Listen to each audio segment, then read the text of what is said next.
Well, when it comes to the technique element of the running game, it is often overlooked or completely ignored because for whatever reason in this game, so much of our attention is solely on the training, the recovery, nutrition, all really important things, but we're selling ourselves short by not developing a more efficient technique. If you don't believe me, have a look at every world record holder in every event from the 100 meters to the marathon and tell me which one has a terrible technique. It's a challenge to find any. Today, I want to go over 3 things that these elite athletes are doing incredibly well, which we, with time and attention, can apply to our own running, which sees improvements not only in the enjoyment that we feel when we're out there running, but the pace that we can hold for longer periods of time. That's what I want to look at today. The first thing we notice when we look at an athlete who is operating at an elite level is there seems to be a complete freedom from tension. Now, there's a variety of reasons for this and there's a variety of benefits for it. But before we look at the benefits, let's have a quick look at where we see the most tension stored. Often we'll see the tension stored through the jaw or through the neck, sometimes in the arms in the form of the shoulders up around the bottom of the ears or squeezed around into our shoulder blades. We'll also see it through the forearms and the hands. Now, the problem with tension is a number of things. First of all, it shows that there's going to be more oxygen required to keep that muscle activated. If we can learn to release that muscle naturally, the amount of energy required to keep that muscle operating is going to be lower.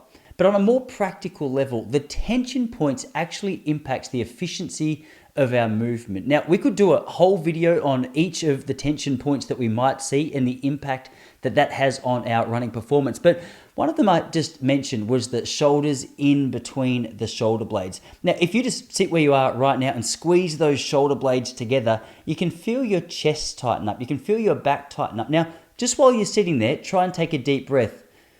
You can already feel that there's a limited space for your lungs to be able to expand on a practical level when this game is about using oxygen most efficiently for as long as we possibly can as we run. We don't want to be restricting our ability to take on oxygen based on the way that we're holding ourselves.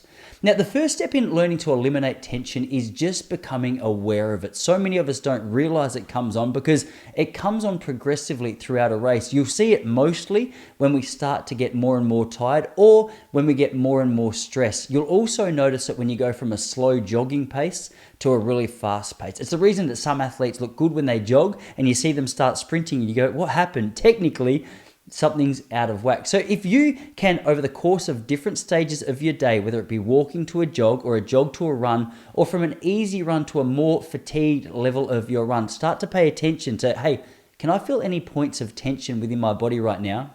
You'll naturally be more equipped to be able to eliminate that tension. There's a number of ways that we can do this. The most effective,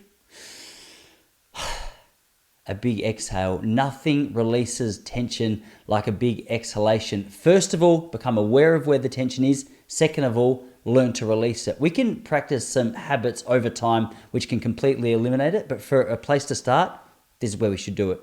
Now, when it comes to posture, how are we supposed to stand? How are we supposed to hold our body when we run? When we've got the tension element of our game sorted out, this posture is a really good thing to consider because when you do consider it, you realize that running is a momentum-based sport. And there's simple things that we do in the way that we hold ourselves which really limits momentum. The first of the 3 techniques you most often see is hunched over the top of the hips. Your body is one angle to the hips and then your upper body can lean over. The problem with this is when you're trying to go fast, if you're limiting your ability to lift your knees to the maximum level through an upper body lean, then naturally your stride length is shortened, the pace that you're running is reduced, and your effectiveness, efficiency over the course of the race, training session, whatever it is that you're taking part in is reduced. We don't want to be that posture where we're kind of leaned over the top of our hips.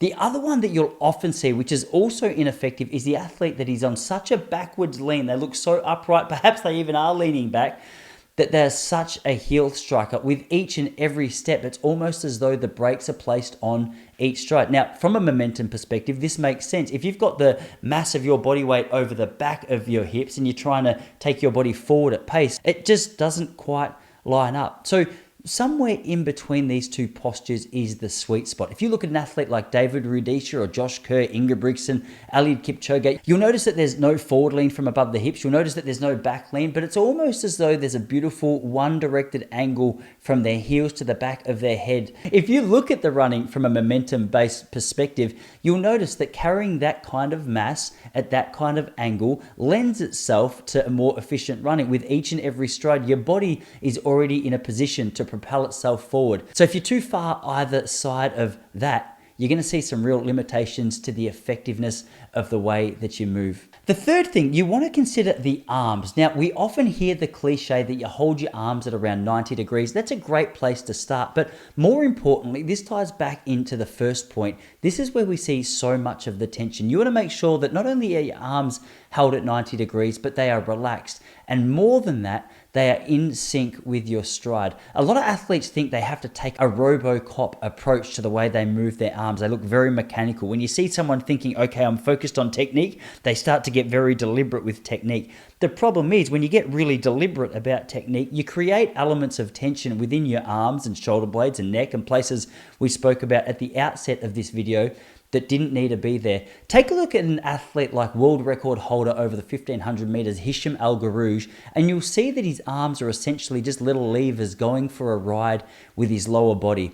You'll notice that with each and every stride, they're so free from tension that there's a natural arm swing going back. It means the chest is open, the arms are relaxed. His arms are just going along for a ride. There is such a limited amount of energy being exerted through that upper body arm swing. Not only does that show that you're in a state of relaxation, but more than that, it allows you, when you need to pick up the pace at the latter end of a race, when you're fatigued, you can use those levers more powerfully. Swing back, feel that knee lift come up, which in turn will lengthen the distance that you're taking with each stride. Now, the truth is there are so many elements that you can focus on when it comes to running.